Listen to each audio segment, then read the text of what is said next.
Every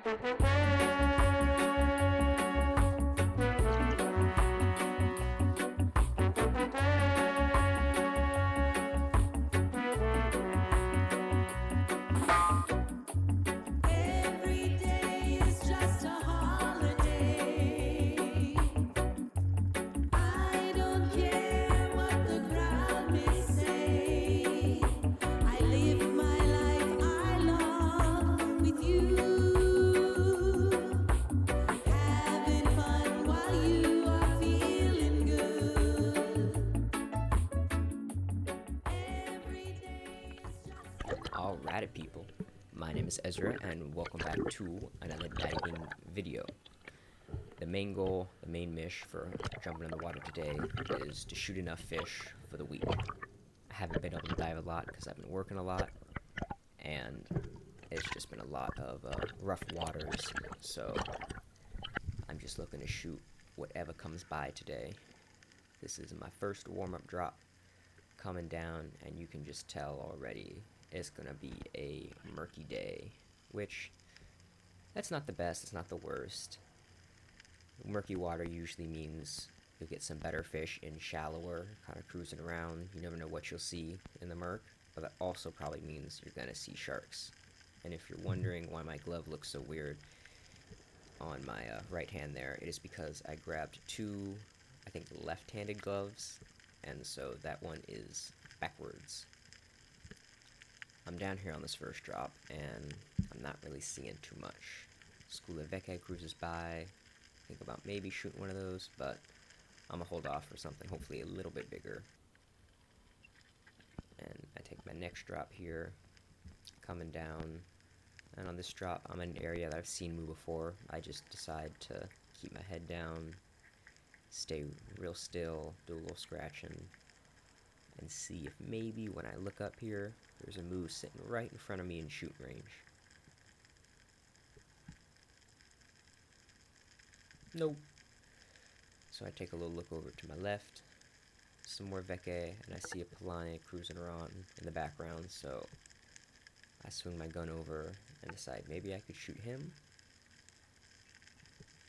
But then I took a look behind me and I see my float line is wrapped around a rock in kind of a precarious spot. So I decide I need to go fix that because that is how you die, and head up for some air. I usually don't dive with the float line attached to me like that. I have a weight on it and that weight is just looped through my weight belt. I'll usually drop the weight and just have the buoy and the anchor line kind of floating next to me as I dive to avoid exactly that. But this next drop, I came out a little bit deeper water, like 30 feet, looking around, and just seemed like there were less fish out here than back in shallow, so I head up in some real shallow water, looking for the old trusty Nanui, and sure enough, there's some cruising around behind these rocks here. And a lot of people, I would say, don't like Nanui because they kind of have like a limu or like a seaweed taste because that's what they eat. But I don't mind that taste at all, so I like them, and they're usually pretty big and healthy, and you can get some solid fillets off them, so they're a good fish for me to shoot. And you can see them just circling, going crazy in here. They're super fast. Almost get a shot on one, but wasn't able to, so I decided to make another breathe up, and while I am, there goes Mr. Sharky Shark swimming underneath me. So now I know that there are indeed sharks in the immediate area, and that means when I shoot a fish, I'm going to need to be much, much, much more aggressive with getting the fish to me, because the longer it's swimming around away from me, the higher the chances that it gets eaten. And so I come down here behind this rock, trying to hide my body but still get a good angle that I can take a shot. And the Nuis are coming in. I know one's going to give me a shot, but as I'm sitting here, the rock that I'm holding on to breaks off the reef, and I kind of float forward. I got to readjust, look down. When I look back up, there's one cruising right past me, so I got to make a quick shot, hit him, but don't spine him, so he goes straight into the rock and tries to get me rocked up, and I'm able to just pull him straight out, and I get him to me real quick, kind of bear hug him, and as soon as I do that, I get my knife in him, brain him, so he stops struggling, because that struggling is what attracts the sharks to you. That commotion in the water, they can sense the vibrations, they can, whatever, hear it. Sixth sense, shark sense, they got that. And they come hungry. Look over my shoulder, there he is, cruising back on by. Tell him, no, please stay away. But throw him a shaka, because I know he's just hungry.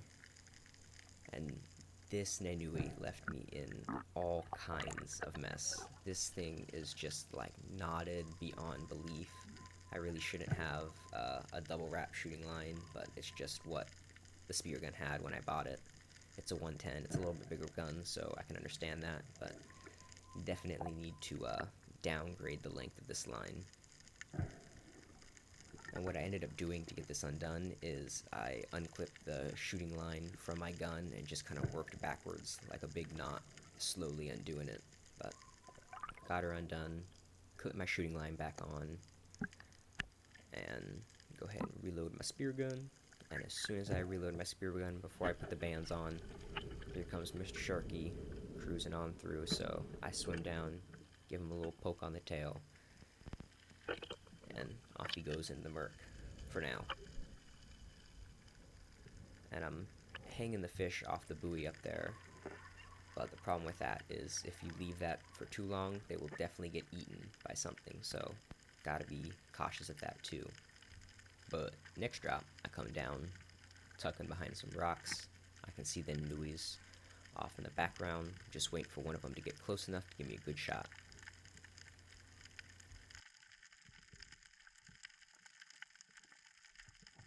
And then this big one kind of comes through, does a nice circle, and I know he's going to come close and give me a shot. So I lean out, get a good shot. It's a little bit farther back, but I do hit him in the spine, so I'm able to just yank him straight to me and get him in my hands, kind of bear hug him like I did the last one. Then I grab my knife, brain him, make sure he's not suffering, but also so I don't attract the shark back.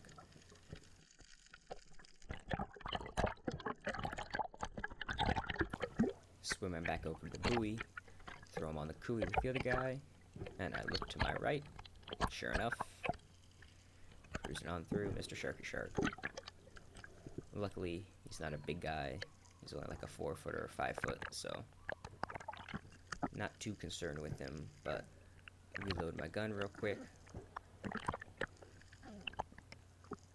Double wrap takes a hot sec, but get it all stowed. And again, before I can put my bands on, he comes back around, see if he can steal a quick bite, but I dive down, chase him down a little bit, and give him a little push away.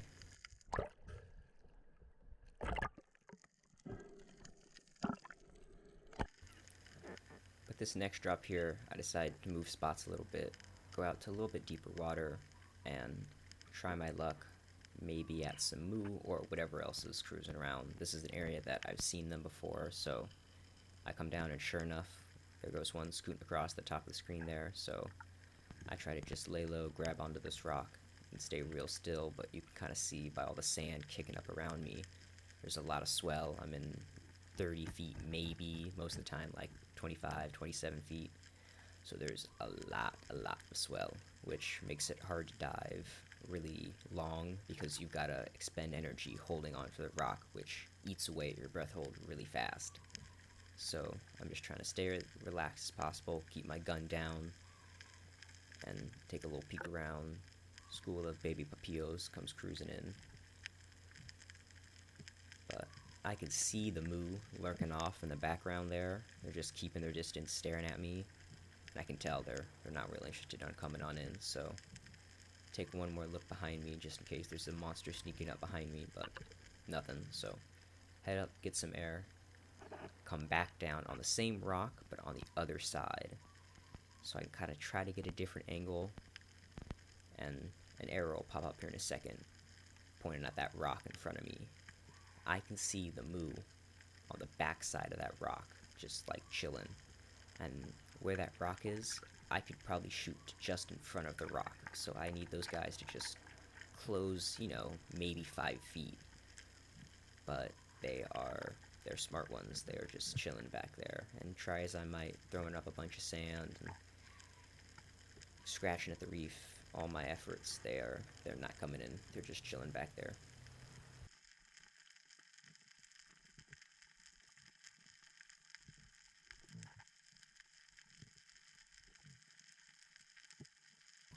Take one more look over the shoulder, but don't see anything, so head up, get some air, and try once more.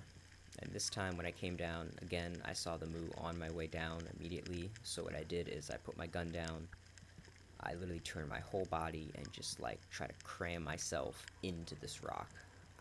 Right now, I am a sea turtle eating something on the rock. That is my thought. I am that.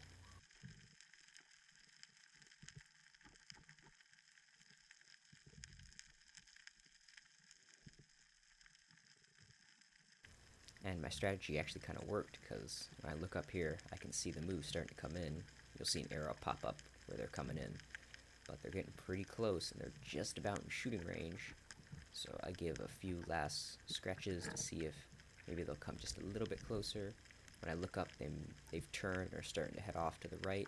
I try to lunge, but they were out of there. So I decide, make another drop, change up spots, kind of try to come in behind where those moo were, see if I can't get another shot at them.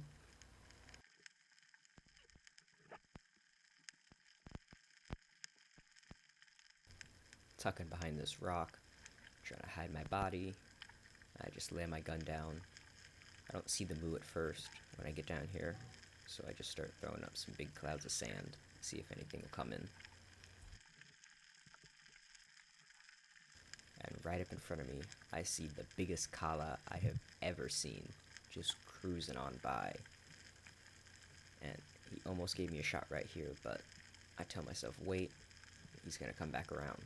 So I relax again, put my gun down, throw up some more sand. He seemed to like that. Pick up my gun. One more check behind me, make sure there's not an 8-pound moo behind me, but there's not, so focus back on the kala. He cruises right back in front of me. It's a little bit of a long shot, but I take a lunge, aim center mass, and hit him pretty good. I hit him in the spine, but he's still got some decent fight in him, and I just immediately start dragging him up as fast as possible. And I got kind of lucky on this guy, because as I'm dragging him up, I see that the flopper is not engaged on the other side of his body. The spear didn't go all the way through, because I hit the spine, but luckily I was able to just get him in my hands. The flopper had engaged kind of inside the fish on its skin, but luckily these guys have really tough skin, so it stayed. I grab my knife and immediately go to brain him, because sure enough, not far behind, just a few seconds too late once again. Mr. Sharky Shark, that's me 3, Shark 0 today, which is a ratio I don't see too often, but brain that guy, immediately bleed him, and I was super stoked about this. This is my biggest call out by far. He is a toad. I think he came out to, I want to say 4.6 pounds, so 4.5 pound kala. You see me right here, push the spear through, and then work, get it back out, but that boy is a healthy one.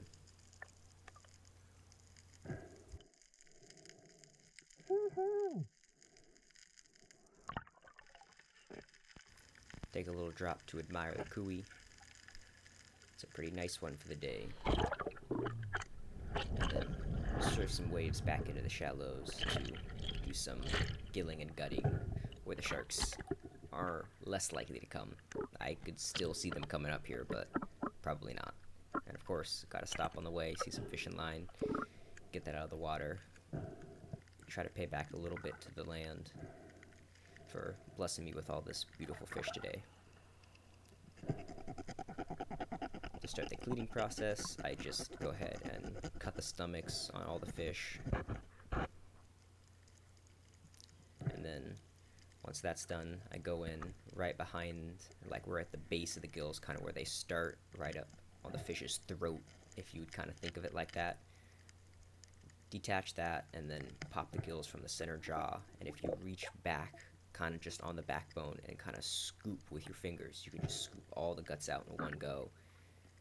And then just pick away some tiny little pieces of whatever that is, and you got a fully cleaned out fish. But now, back at the house, time for the filleting process. And these anuis are just nice, flat, even fish, so they're pretty easy to fillet up. Take the head off, makes it even easier.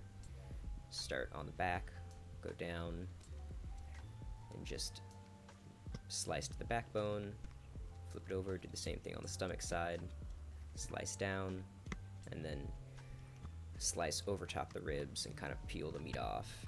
And of course, flip it over, same thing the other side.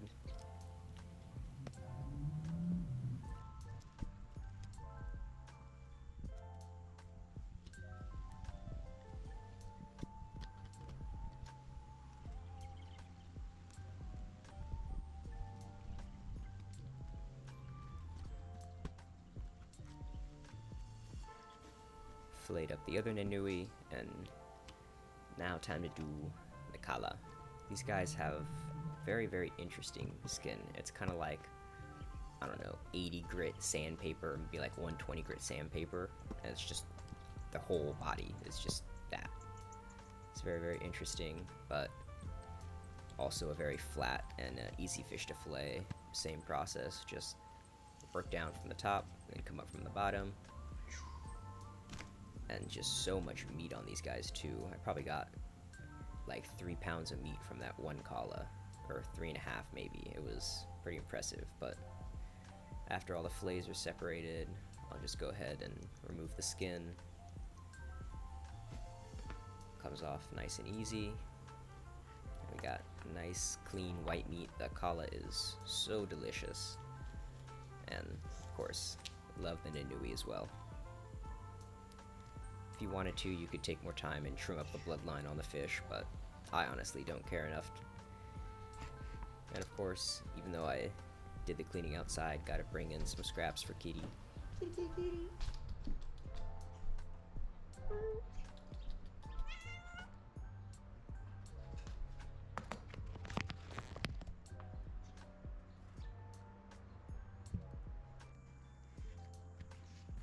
And then I'm gonna go down and collect all the real kind of meaty chunks with like pin bones and all that stuff in it. I'm gonna grab those, bring it over to my plants, some of my herbs, chives, green onion, cilantro, some tomato plants, and feed the plants as well. But kitchen time to peel up some garlic, get that all peeled. And then slice up some onion as well.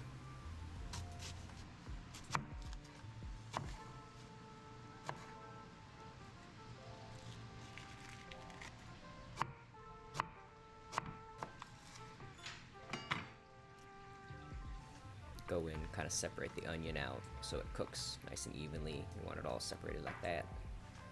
Throw that aside. And then I'm gonna do like some steamed fish kinda. So I got a betta bok choy, and I'm just gonna peel. I think I used 3 heads of bok choy, and then I got this cast iron pan here. Just gonna lay them in. I was doing a pattern just because I thought I could fit more in, and then throw about half the mixture in the middle. Layer more on top. Throw the rest on top of the onions and garlic, and then get my fish. And I'm just gonna steam up some kala tonight because it's been a second since I've eaten one of these guys. Cut the fish up into roughly the same size pieces so they'll steam about the same. And of course, gotta give Kitty some more fish.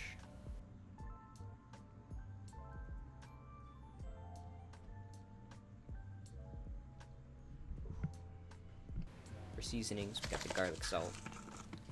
Get a pretty generous coating of that all on the fish. course, flip it, do both sides, and then also some peppercorn, paprika, and then add a good amount of olive oil to bok choy and onions, some butter as well.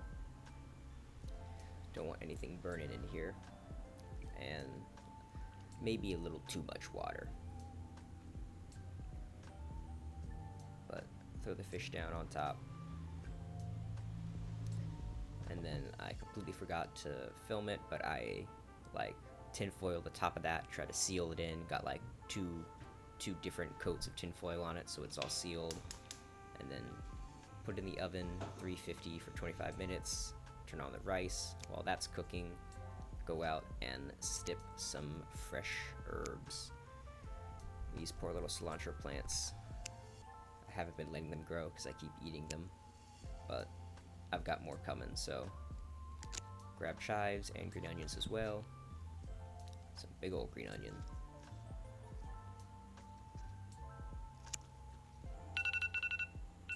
Once 25 minutes is up, I'll turn that to a broil for another 7 minutes.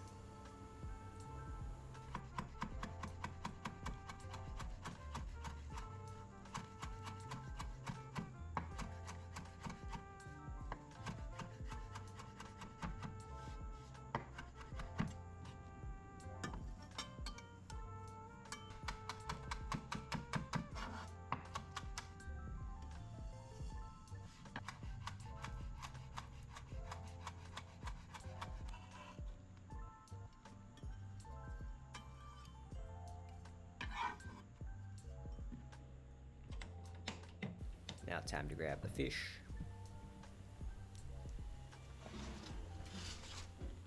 You can hear good sounds in there. When I check, all looks good under there. So heat up some peanut oil. Ooh, looking good. Grab out some of the bok choy, onions, and garlic. And then throw the fish over top of that. And of course, got to get some of the good juices. And because I forgot to season the bok choy and onions before putting the fish in, I go ahead and just get a good healthy seasoning on top of that. And then throw down the cut up greenery on top. Grab my rice, throw it off to the side.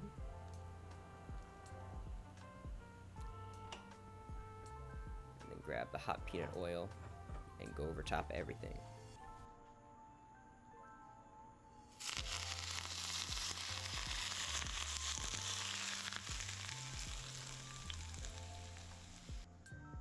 Last step is hit it with some soy sauce.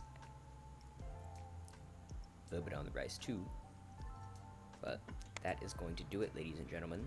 Thank you so much for watching.